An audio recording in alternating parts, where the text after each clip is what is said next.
Pinaliwanag ko kasi may mga requisites doon. Kinakailangan mag-qualify kayo. Ayun. Kapag ka nag-qualify kayo, sabi kong gano'n, panagutan ninyo na kayo na naging state witness na.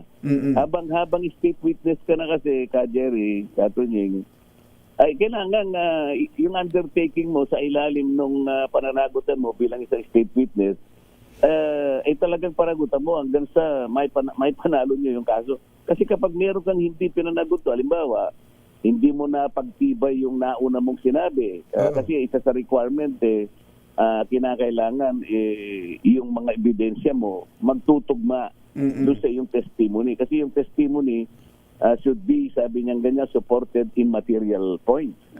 Ngayon, hindi mo magawa yon, pwede kang i-discharge as a state witness. Ang daming remedyo ng Estado, hindi naman siya po proteksyonan.